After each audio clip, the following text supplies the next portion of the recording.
ओम शांति। सुनते हैं 22 जुलाई 72 के अव्यक्त बाप दादा के मधुर महावाक्य। आज की अव्यक्त वाणी का टाइटल है नष्टो मोहा बनने की भिन्न भिन्न युक्तियां। आज की मुरली में बाबा ने पहले जन्म के राज्य में कौन आते हैं फिर स्पष्ट किया। नष्टो मोहा होना मुश्किल क्यों लगता है और बनने के लिए नष्टो मोहा बनने के लिए क्या करें। तीसरा बाबा ने कौन से दर्पण में बार बार देखना है और फिर बाबा ने स्मृति स्वरूप बनने के लिए कौन से 5 स्वरूप स्मृति में रखो। तो सुनते हैं 22 जुलाई 72 की ये मुरली नष्टो मोहा बनने की भिन्न भिन्न युक्तियां। अपने को हर एक स्मृति स्वरूप समझते हो। स्मृति स्वरूप हो जाने से स्थिति क्या बन जाती है और कब बनती है। स्मृति स्वरूप तब बनते हैं जब नष्टो मोहा हो जाते हैं। जो पहला वायदा नष्टो मोहा होने का निभाते हैं और संग तोड़ एक संग जोड़ेंगे, वही पहले जन्म में राज्य में आते हैं।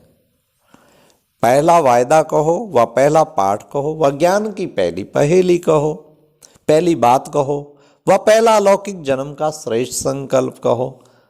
क्या इसको निभाना मुश्किल लगता है?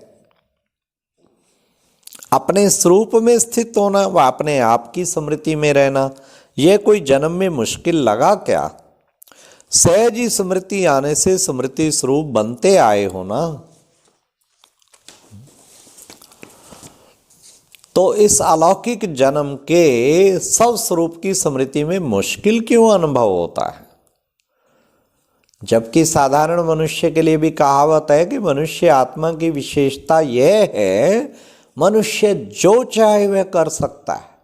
पशुओं और मनुष्य आत्माओं में मुख्य अंतर ही यही है ना।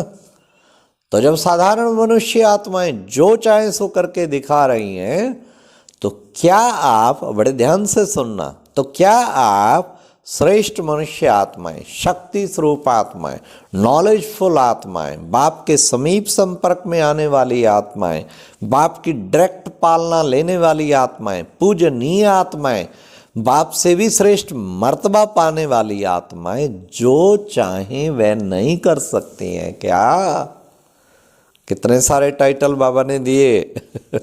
अपना अलौकिक जन्म, अलौकिक कर्म जो है उसको भूल जाते हो क्या? किसी भी वस्तु से व किसी भी व्यक्ति से, कोई भी व्यक्त भाव से लगाव क्यों होता है? क्या जो भी वस्तु देखते हो उन वस्तुओं की तुलना में जो अलौकिक जन्म की प्राप्ति है वह और ये वस्तुएं, उनमें रात दिन का अंतर नहीं अनुभव होता है क्या? क्या व्यक्त भाव से प्राप्त हुआ दुख अशांति का अनुभव अब तक पूरा नहीं किया है क्या? तो यहां फिर जन्म अलौकिक और संबंध लौकिक से क्यों व कर्म फिर लौकिक क्यों? तो आप बताओ, नष्टो मोहा होना सहज है व मुश्किल है? मुश्किल क्यों होता?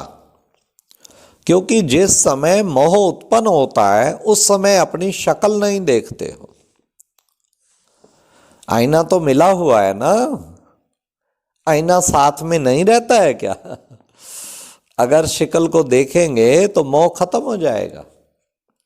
अगर यह देखने का अभ्यास पड़ जाए, सुनना कौन सा आईना बाबा बताता है, अगर ये देखने का अभ्यास पड़ जाए तो अभ्यास के बाद ना चाहते भी बार बार स्वतः ही आईने के तरफ खिंच जाएंगे।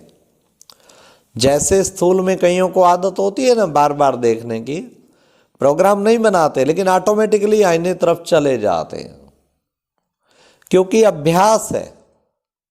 यह भी नॉलेज रूपी दर्पण में, अपने सौमान रूपी दर्पण में बार बार देखते रहो तो देह अभिमान फौरन ही सौमान में आ जाएंगे। और जब नष्टो मोहा हो जाएंगे तो नष्टो मोहा के साथ सदा सदा स्मृति स्वरूप स्वतः ही हो जाएंगे। सहज नहीं है। जब सर्व प्राप्ति एक द्वारा होती है तो उसमें तृप्त आत्मा नहीं होते। तो क्या कोई अप्राप्त वस्तु हो जाती है तब तो तृप्त नहीं होते। तो क्या सर्व प्राप्ति का अनुभव नहीं होता है क्या?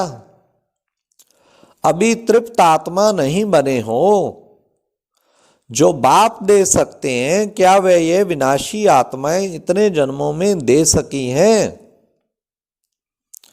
जब अनेक जन्मों में भी अनेक आत्माएं वे चीज वे प्राप्ति नहीं करा सकी हैं और आप द्वारा एक ही जन्म में प्राप्त होती है, तो बताओ बुद्धि फिर कहाँ जानी चाहिए? बड़े ध्यान से सुनना, जो योग में भी काम आएगी।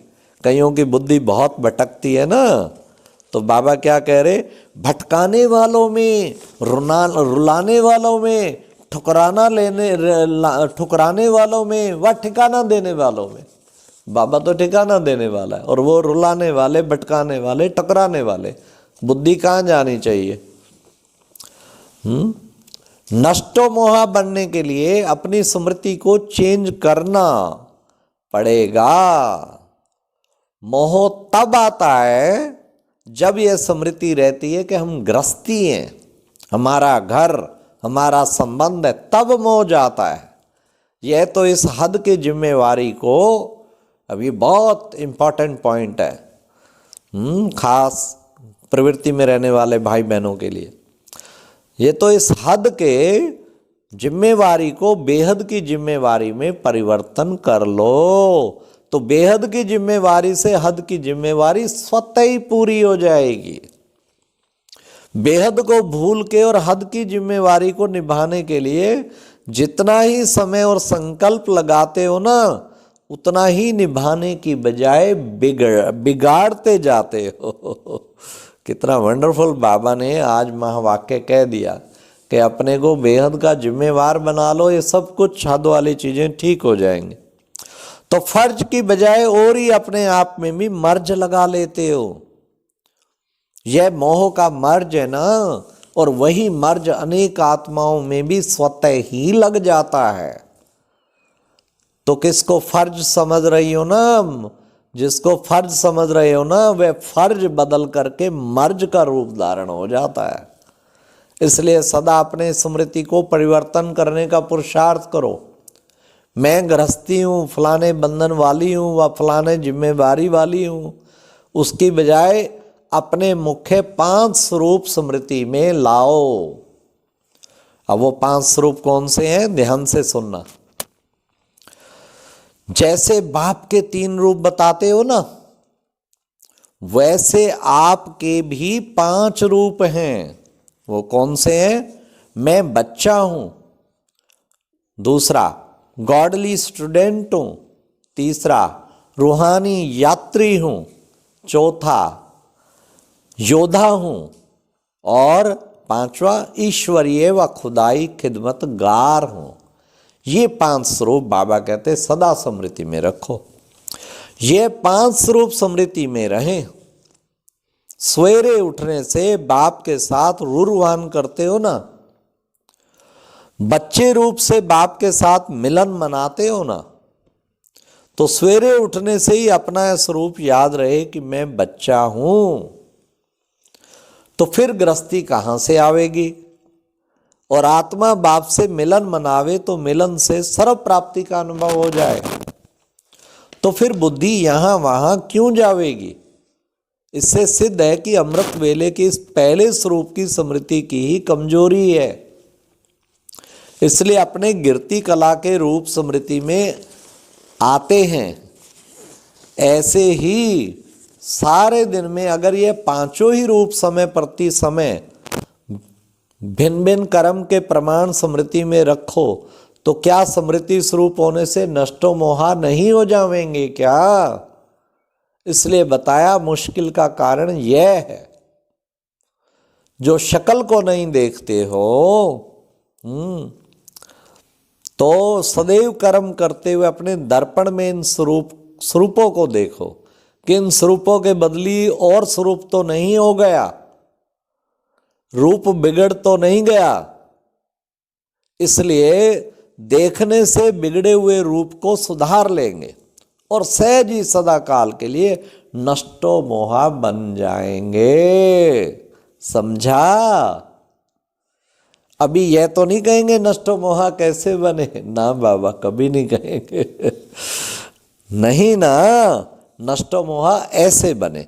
कैसे? शब्द को ऐसे शब्द में बदल देना। जैसे स्मृति लाती हो कि हम ही ऐसे थे, अब फिर से ऐसे बन रहे हैं, तो कैसे शब्द को ऐसे में बदल देना है। कैसे बने इसकी बजाय ऐसे बने, इसमें परिवर्तन कर लो तो जैसे थे वैसे बन जावेंगे। कैसे शब्द खत्म हो ऐसे बन ही जावेंगे। अच्छा, एक सेकंड में अपने को विस्मृति में स्मृति स्वरूप में लाने वाले, नष्टो मोहा सदा स्मृति स्वरूप बनने वाले समर्थ आत्माओं को बाप दादा का याद प्यार और नमस्ते। वाह प्यारे बाबा, कितनी अच्छी आज युक्ति बताई नष्टो मोहा स्मृति लब्धा के लिए कि बच्चे बार बार दर्पण देखो और पहला वायदा याद रखो। कौन सा? कि तुम ही संग खाऊं, तुम ही संग बैठूं, तुम ही संग हर कर्म करूं। मेरा तो एक शिव बाबा, दूसरा ना कोई, और संग तोड़ एक संग जोड़ेंगे, ये वायदा। और बार बार दर्पण देखो नॉलेज का, सम्मान का, तो उससे फिर बहुत अच्छा हो जाएगा। अच्छा, ओम शांति।